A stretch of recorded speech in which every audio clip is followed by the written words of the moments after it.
povos consoante a sua fidelidade. Aí veja, o ponto em questão aqui, talvez a gente pergunte, né, o que nos chama a atenção nessa terceira sessão, nessa terceira convocação de adoração, é que o salmo é para quem o salmista está direcionando essa convocação. Esse chamado é dirigido, então, a todos esses elementos da criação.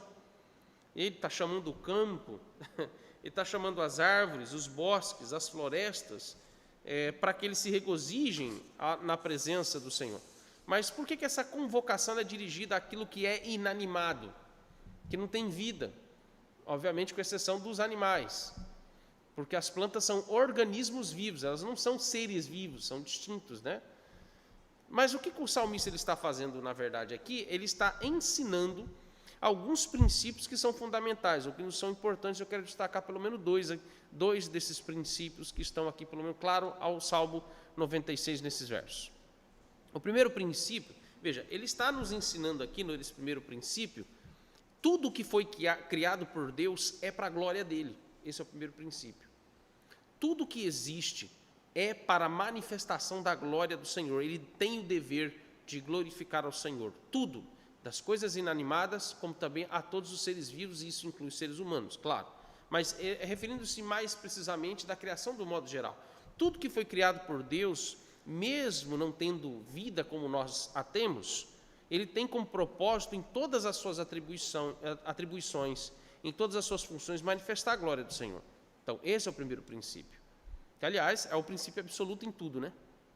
Que a gente estuda das Escrituras. O segundo princípio é o fato, é o que se estabelece da relação que Deus tem com todos os elementos criados, mesmo inanimados. Por exemplo, o princípio que nós percebemos aqui é que Deus ele não trata a parte de nós tudo que foi criado na natureza, ou também no universo. Tudo que há na natureza, ou tudo que há no universo, não estão separados dos planos de Deus na história. E aí veja, Deus ele tem zelo pela sua criação como um todo. Deus ele tem amor, ele ama tudo aquilo que ele criou. É claro que, nesse caso, veja, não se trata de amar como ele ama, por exemplo, o seu povo, os eleitos. Mas a expressão amar aqui, o verbo amar, se encaixa. O amor no sentido de se afeiçoar, tudo que faz parte da criação está incluso nos seus planos soberanos e também redentivos na história, né? Seja para demonstrar punição, ou seja para demonstrar salvação, para revelar salvação. Vamos pegar alguns exemplos para a gente entender isso de forma bem resumida. Se você for para Gênesis capítulo 1, verso 31, lá tem uma expressão de afeição da parte de Deus pela sua criação. E é claro, lá está incluindo também agora o homem, né? A criação do ser humano. Mas observe que a cada dia que se encerra a criação, ele usa a expressão, e viu Deus que tudo era bom. E o verso 31, finalizando, concluindo, ele vai dizer, ele vai reforçar na expressão que é dada aqui, Gênesis 1, 31. O que ele vai dizer lá? Quem quiser ler, pode ler. Gênesis 1, 31. Viu Deus tudo quanto fizera, e eis que era muito bom. Expressão de satisfação. E é nesse aspecto que a gente percebe, então, que Deus ama a sua criação. Deus tem amor pela sua criação. Você vai, por exemplo, para a criação dos vegetais, como é a relação que Deus estabelece do seu zelo pelos vegetais? Gênesis 1, verso 11. O que diz lá? Quem puder ler. Lá ele vai dizer que Deus abençoou as árvores, para que elas, as ervas, as vegetais, as árvores de modo geral, para que elas fossem o quê? Frutíferas. Pode ler, por favor. Gênesis 1, 11. Quem quiser ler, tá? Em voz audível. E diz: produz a terra relva, ervas que têm semente, e árvores frutíferas que têm frutos segundo a sua espécie, cuja semente esteja nele sobre a terra. E assim se fez. Observe então aí a relação que Deus tem com esses elementos criados. Gênesis 1, 22, quando ele fala essa é a mesma expressão, que agora a expressão que o escritor de Gênesis faz nesse relato, ele coloca os animais num degrau um pouco mais elevado que as plantas. Planta não tem sistema nervoso, né? Os animais têm. Os animais são seres vivos. Então, Gênesis 1, 22, o que ele vai dizer lá? E abençoou Deus os animais e disse. E ele vai dizer, sede fecundos. Ele está abençoando esses seres vivos, essa classe de seres vivos, de criaturas, com fecundidade e vida permanente. Muito interessante isso, né? Gênesis 2, quando Deus ele usa duas árvores frutíferas para representarem a vida e a morte. Você tem Gênesis 3, o Gênesis 3 é muito precioso para nós. E você observa que em Gênesis capítulo 3, dos versos 17 ao 19, você tem a natureza como um todo, a terra como um todo, e como também todos os seus fenômenos da criação, agora condicionados à maldição do pecado por causa da desobediência do homem. Maldito é a terra por tua causa. Dela agora você vai ter que tirar o seu sustento. Vai haver uma guerra, uma briga entre o homem e o solo. As ervas daninhas agora vão fazer parte da vida do homem.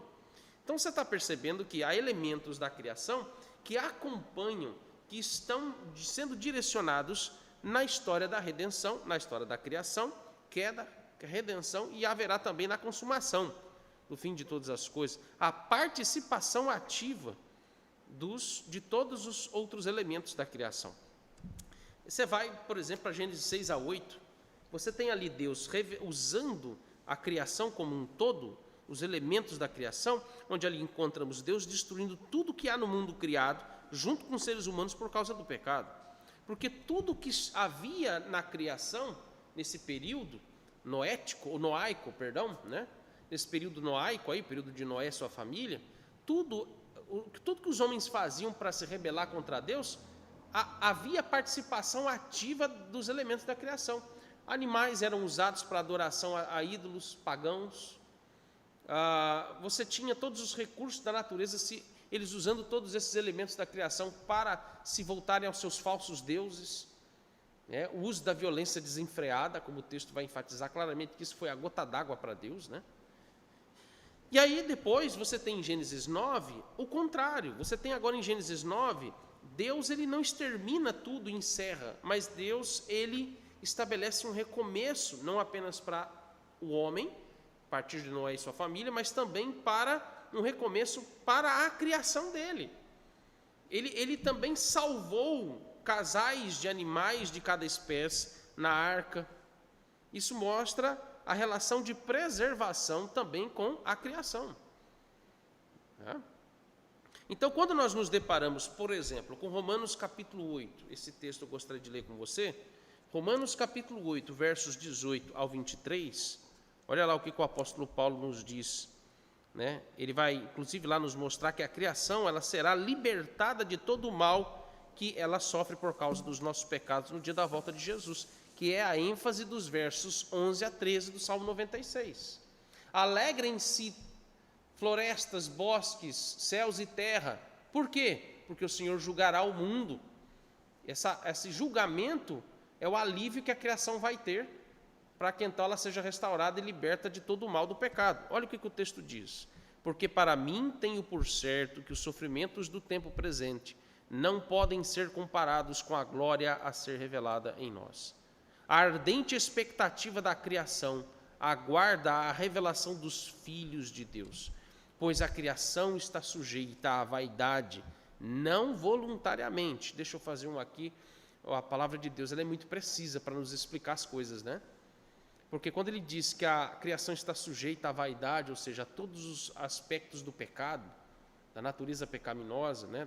Da pecaminosidade em si, ele deixa claro que a criação não foi quem pecou. A criação, não, os elementos inanimados da criação não possuem consciência. Olha a distinção. Paulo sendo muito preciso ao nos explicar isto. Mas a criação faz parte de tudo que envolve a história da humanidade, para revelar a responsabilidade do homem nela. Então, não voluntariamente, verso 20 ainda, mas por causa daquele que a sujeitou.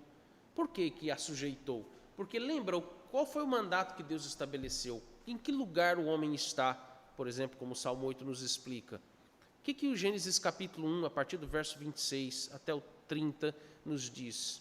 Nos diz que Deus ortogou ao homem a responsabilidade de dominar a criação e ter controle sobre tudo que existe nela. Deu a ele poderes. E aí, por causa do que o homem fez, por causa da sua desobediência, agora veja, a criação ainda está sujeita a ele, mas agora numa perspectiva pecaminosa. É isso que ele está explicando. Verso 21. Na esperança de que a própria criação será redimida do cativeiro da corrupção para a liberdade da glória dos filhos de Deus. Porque sabemos que toda a criação, a um só tempo, geme e suporta angústias até agora. E não somente ela, mas também nós, que temos as primícias do Espírito, igualmente gememos em nosso íntimo, aguardando a adoção de filhos, a redenção do nosso corpo. Em tudo isso, observe que o salmista ele está incluindo a criação como parte dos propósitos soberanos de Deus, como parte dos seus planos redentivos e como parte da manifestação do seu governo e do seu reinado sobre todas as coisas aqui. Você tem, por exemplo, do nascimento à morte de Jesus Cristo, os elementos, como também os fenômenos da natureza, da criação, reagindo a todos os eventos ou a toda a concretização da obra redentora de Jesus, por exemplo. Quando nos diz que Jesus suspirou, o que foi que aconteceu? Enegreceu-se os céus, o céu escureceu, e houve um grande terremoto, um tremor de terra. Fenômenos sobrenaturais aconteceram envolvendo elementos da criação. Não, de se lembrar que Jesus não apenas ele tinha poderes sobre alguns aspectos e fenômenos da natureza, mas ele tinha poder sobre todos os fenômenos da natureza. Ele podia ressuscitar mortos, e não só daquilo que é material, mas Jesus Cristo manifestava poder, domínio sobre também as criaturas celestiais, o mundo espiritual. O poder que ele tinha de expulsar, expelir demônios. Os demônios, foi o período que mais legiões de demônios, as trevas se manifestaram na presença do nosso Senhor Jesus, porque o Redentor estava aqui nessa terra. Um fenômeno que não acontece mais, com essa frequência. Não que eu não estou dizendo que isso acabou, não é isso. Acontece ainda. Mas eu posso dizer que de todas essas coisas que a gente tem, em certa medida, testemunhado de alguma forma, né? Esses fenômenos demoníacos ou espirituais, né, malignos, em 90% isso aí tudo é charlatanismo. Mas acontece. Acontece. Mas observe, para não me deter nesse ponto, observe então, o que eu quero chamar a sua atenção é exatamente o fato de que nós não podemos dicotomizar, nós não podemos dividir as coisas que diz respeito ao que envolve a criação como um todo em relação à nossa vida espiritual. E aí veja que se separar, né, dicotomizar as coisas tem sido um dos maiores problemas dos cristãos nos nossos dias. E eu creio que seja por isso que nós demoramos a entender passagens como essa aqui do Salmo 96.